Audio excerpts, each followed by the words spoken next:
Hello everyone, my name's Sidvik, and I'm a BTech student in Electronics and Communication Engineering at IIITDM Canterbury.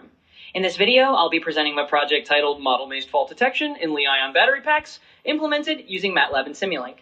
This work focuses on detecting and isolating current and voltage sensor faults in battery systems using adaptive state estimation and residual-based diagnostics. This presentation is organized into core parts: motivation, methodology, implementation, and conclusions. Now, let's talk about the motivation. Battery management systems rely heavily on current and voltage sensors to estimate critical states, such as the state of charge. However, sensor faults can lead to incorrect SOC estimation, which degrades overall BMS performance and may compromise system reliability. Traditional fault detection methods often rely on fixed thresholds, but these approaches struggle under noise and dynamic load conditions, especially during real driving cycles.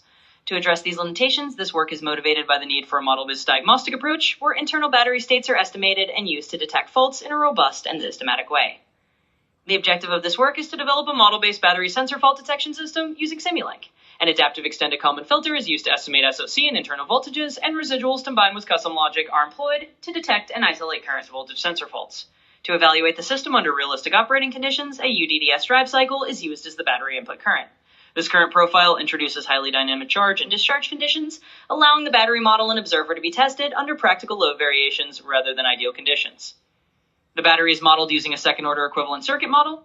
It consists of an ohmic resistance, 2 RC polarization branches to capture transient behavior, and a nonlinear OCV-SOE relationship implemented using a lookup table. This model provides a good balance between accuracy and computational efficiency, making it suitable for observer-based flight detection. An adaptive extended Kalman filter is designed based on the nonlinear battery model. The AEKF estimates SOC and internal polarization voltages while adapting to model uncertainties and noise. By comparing the estimated terminal voltage with the measured wattage, residual signals are generated, which form the basis for fault detection. This slide shows the full integrated Simulink model, where the battery model, AEKF observers, and fault detection logic are combined. The modular structure allows the framework to scale across multiple cells while maintaining a consistent estimation and diagnostic strategy. To reliably detect faults in noisy conditions, a custom statistical change detection algorithm is applied to the residuals. The residual signal is first processed using RMS and filtering stages, followed by a log likelihood computation. CUSM accumulates small deviations over time, enabling early and robust fault detection compared to simple thresholding. In the first test case, a minus 20% scaling fault is injected into the current sensor at 1500 seconds. Although the fault is applied to the current measurement, its effect propagates through the system and is clearly reflected. CUSM output successfully detects and isolates the current sensor fault, as shown by the fault flag. In the second test case, a voltage sensor fault is introduced at the cell level. The residual corresponding to the faulty cell shows a clear deviation, while other cells remain unaffected.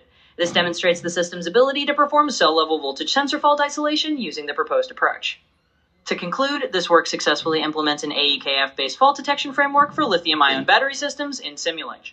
Both current and voltage sensor faults are reliably detected and isolated under dynamic operating conditions. Future work can extend this framework to include thermal faults, battery aging effects, and hardware-in-the-loop validation. Thank you.